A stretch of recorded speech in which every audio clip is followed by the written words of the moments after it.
It's so good to be on with y'all tonight. For full transparency, I wasn't I wasn't originally supposed to reflect tonight, but we kind of had like a last minute switch around, and I preached on this mark earlier today at my church here in Atlanta, and it's kind of funny. Like I think that God kind of works in like funny ways because when I was preaching this morning in Atlanta, and I felt really good about what I said, and I felt, really, yeah, just really moved by it. I also thought to myself that I often feel like when I come to Freedom Church, I don't really speak as I don't know if I often speak as I don't know how to say this, but like I feel like I come a little bit more as like an organizer and speak as an organizer, and it actually sometimes to me feels quite rare that I speak a little bit more candidly about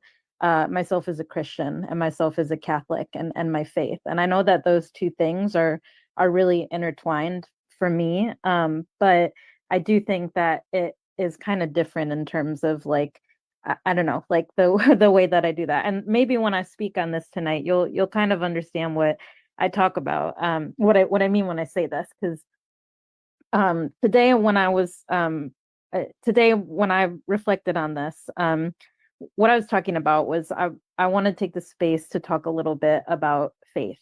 And in particular for me, what that means is those periods in your life where you just like aren't in the faith. And so these periods in your lives, and this is for Christian folks. So, like when you don't want to read your Bible, and when you don't want to go to church, and you don't really want to pray, and you're just like not feeling that strong and that spiritual connection to God or to the church. You might not be in that season right now. And I think that's amazing. And if you're not, I invite you to think back to a time in your life where you were in that season, because we've all been through it. But if you are in that season, it's nothing to feel guilty about. It's nothing to feel bad about because faith is really hard. And faith is something that I think can waver. And it's something where in some seasons of our lives, faith and belief can just feel so present and we can see God in our everyday parts of our lives.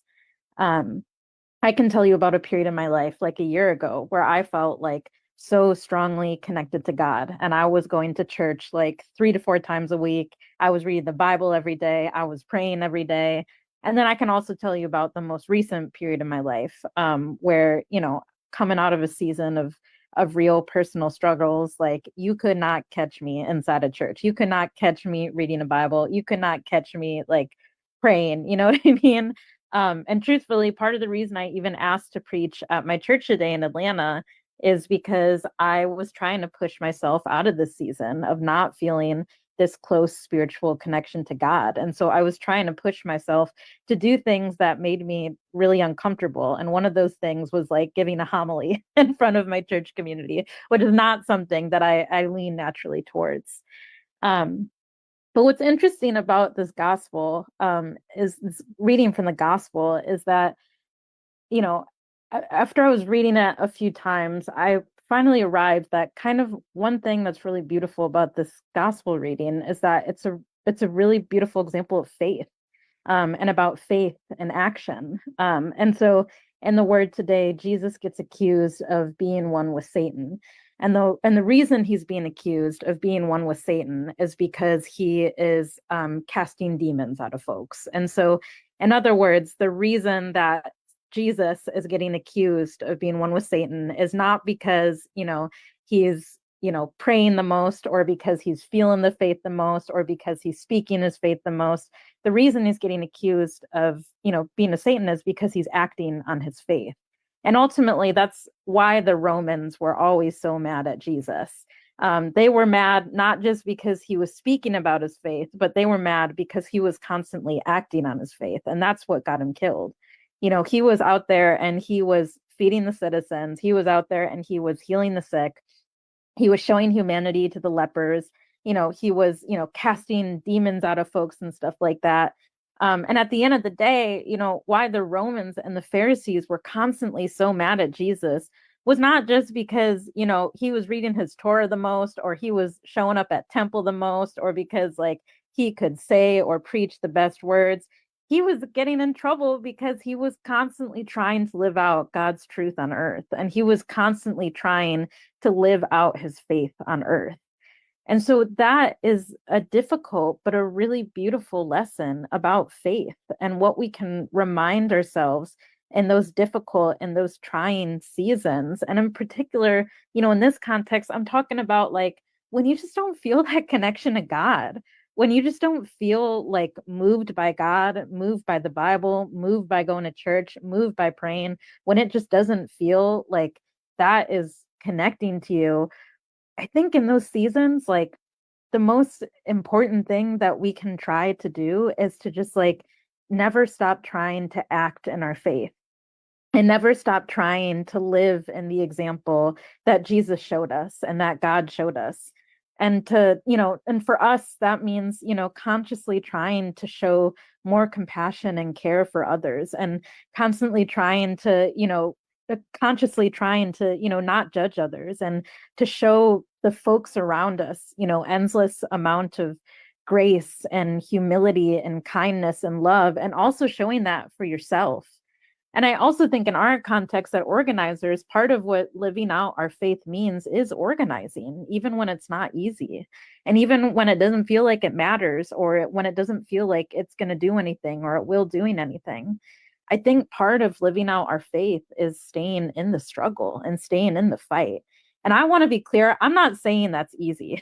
I actually think it's like the opposite of easy. And I know that. And like, I have experienced that. I like, am here today after some very significant like trials, right? Like, and some significant challenges, committing to being a person of faith and a Christian and a revolutionary is probably the hardest thing that you can ever commit to, because, we live in a society that's in a state of constant crisis. We live in a cruel society and a cruel and a violent world. I mean, right now there's a genocide happening in Palestine, and it feels like no matter how hard we fight and how hard we protest, it's not going to end. And we see violence here every single day at home. People get cut from their health care. Students get assaulted at peaceful protests. And we see people being evicted, even though we have more than enough houses to actually house people. Being faithful and having faith is not some empty, easy, happy-go-lucky thing that, is this abstract connection that you have to God. And we have to be honest about that.